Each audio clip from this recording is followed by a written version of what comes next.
Y como todos los jueves, ya tenemos en línea a Otoniel Martínez. Con él siempre estamos iniciando los jueves porque este es jueves de historia. Él es abogado y docente certificado por la World Climate Foundation como educador global. Es embajador del Climate Action Project en Venezuela, además con diplomado en historia de Venezuela, historia de las Américas, historia general. Por eso lo contactamos todos los jueves. Síganlo en sus redes sociales, Instagram, @OtoMartinez67. Y con él queremos hablar, bueno, ya hemos hablado en varias oportunidades acerca de Barcelona, pero se dice que Barcelona pasó de ser una Barcelona rebelde a una Barcelona legalista que se convirtió en referencia en materia de normas en el país. Cuéntanos acerca de esto, Otto. Bienvenido, ¿cómo estás? Hola, buenos días, María Alejandra. Excelente. Sí. Bueno, leyendo un poco de esta historia y trabajando ¿Eso es cierto? mucho tiempo, sí, claro. Ajá. Barcelona fue rebelde por sí, por naturaleza,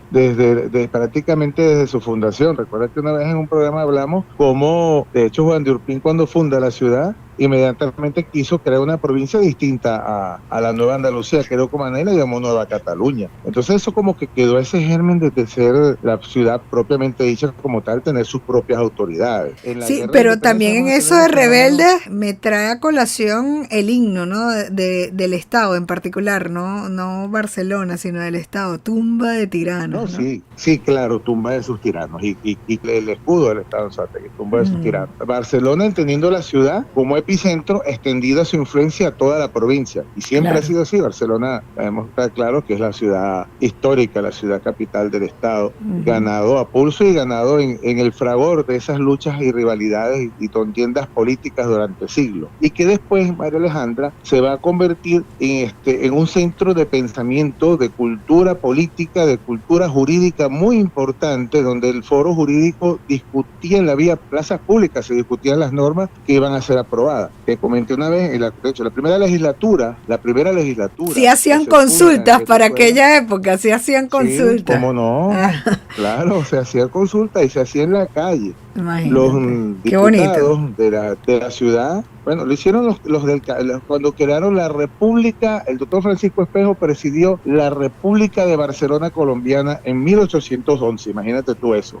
Que se llamó así, fue la única provincia que tuvo una constitución, de las famosas provincias que fundaron la República en 1811. Una vez me lo contaste, que yo no sé si, bueno, lo que pasa es que te estoy saltando de Barcelona a Anzoátegui, ¿no? Además, bueno, Barcelona es la capital, pero nosotros en Anzoátegui tenemos constitución, no sé si todos los estados lo tienen. Sí, claro. Sí, la constitución de Anzoátegui. La primera constitución del estado de Anzoátegui fue hecha en 1909. Juan Vicente Gómez, una vez ya habiéndose quitado del poder a Cipriano Castro mediante un golpe de estado, Juan Vicente Gómez legaliza el golpe de estado creando una constitución. Ahora bien, por la influencia de esa constitución, el movimiento jurídico y político en el estado fue tan grande que no quedó más remedio que colocar en el Congreso de los Estados Unidos de Venezuela, que así se llamaba la República en 1909, cuando crea la Constitución y establece la división político-territorial, establece en uno de sus artículos que las secciones, por ejemplo, se llamaban secciones, pues en una de las secciones eran Apure, Aragua, Barcelona, Barinas, todas las que constituían el pacto de la Constitución de 1864, que fue la Constitución Federal. Resulta que ahora pasaba a tener sus nombres. De la sección Apure se llamaba Estado Apure,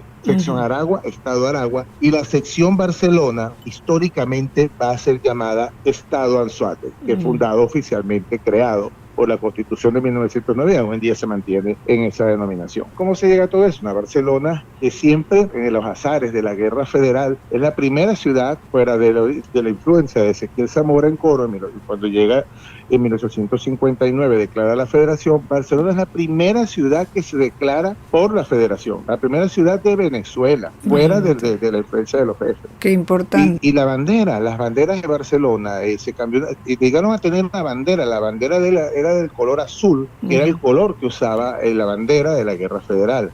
Te comento, todavía hasta hace unos años atrás, yo me recuerdo que mi bisabuela me contaba que su familia, sus abuelos y todos habían luchado en el bando de los azules.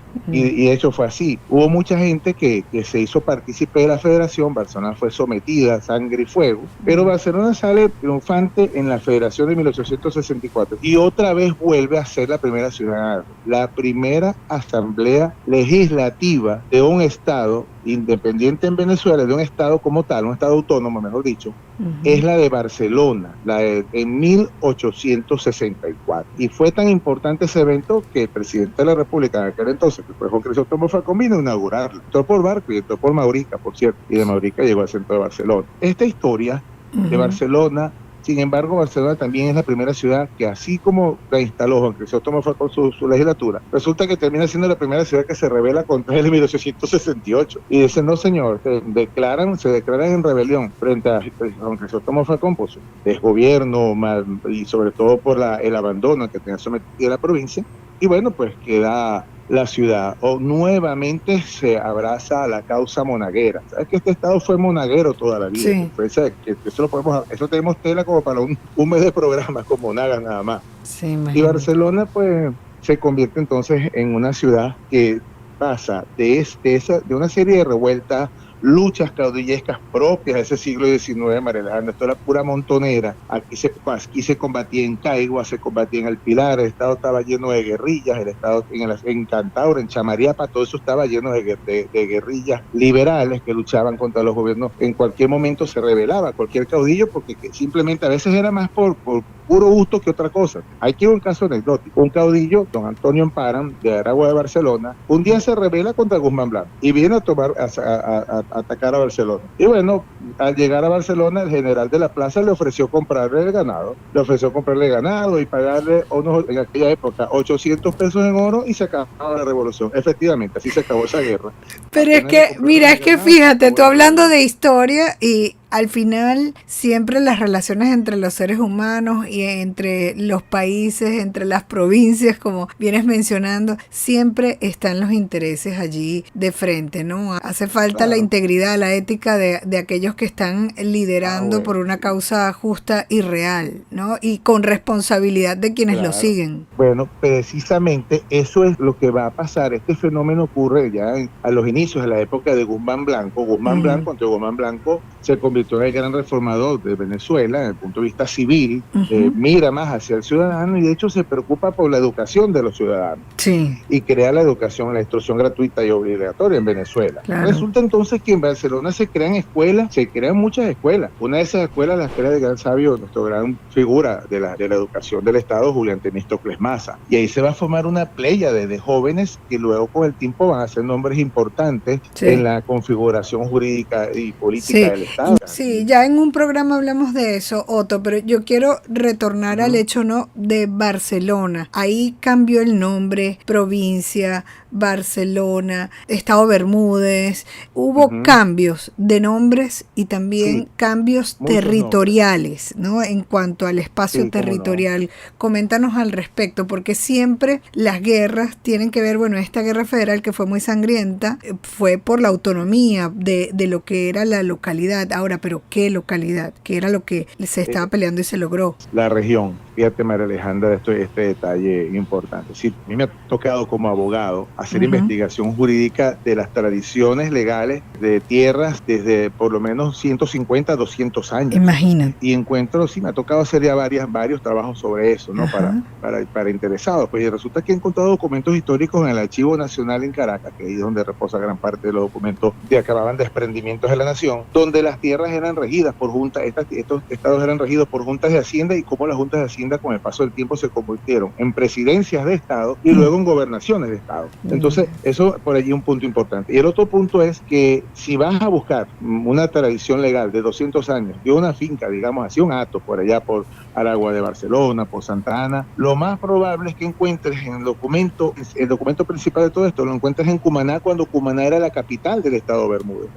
Y lo encuentras allí porque era la sede del registro público. Entonces no lo vas a conseguir aquí, tienes que irte hasta allá. Fíjate tú lo importante, que la influencia, todavía eso tiene influencia y tiene efectos jurídicos, esa creación de hecho, te voy a comentar como anecdótico, hace muchos años atrás, me tocó ejercer un reclamo ante las autoridades respectivas en materia de tierra, y de hecho terminé haciendo una tradición legal que se la entregó al mismo instituto en el año 2006, donde en el Archivo Histórico Nacional se encuentran todas esas jurisdicciones, cómo se fijaron las jurisdicciones, cantones, provincias y presidencias de Estado, porque eso era importante, porque creó Estado Estado, creó derechos en los ciudadanos, pero sobre todo creó un Estado. Sí. Anzoátegui fue un Estado creado así, creado con leyes, porque fueron hombres de leyes. Luego de tantas rivalidades y guerras y enfrentamientos, terminó siendo un Estado donde la gente se dedicó fue a estudiar. Y te digo, no se levantó más nunca, ni hubo revueltas acá, Sí. porque la gente se dedicó fue a formarse, a prepararse y a aportar para la nación. Eso sí, con un alto sentido del civismo, María Alejandra, porque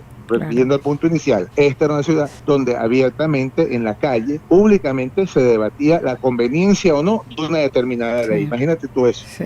Qué importante, y eso es parte de lo que nosotros perseguimos en Gente y Ciudad, que la gente se forme, que se transforme de un habitante a un ciudadano, con sus deberes, sus derechos y su participación en pro de su propio bienestar y del colectivo. Qué importante esta historia, traerla a colación el día de hoy. Muchísimas gracias, Otto, por traerla con nosotros y contarnos, inclusive como siempre, a tu estilo con las anécdotas. Era Otoniel Martínez, abogado y docente, certificado por la World Climate Foundation como educador global. Es embajador del Climate Action Project en Venezuela, con diplomado en Historia de Venezuela, Historia de las Américas e Historia General. Síganlo en sus redes sociales, @OtoMartinez67 en Instagram, y con él nos volvemos a ver, a escuchar el próximo jueves. Muchísimas gracias, Otto. Gracias a ti.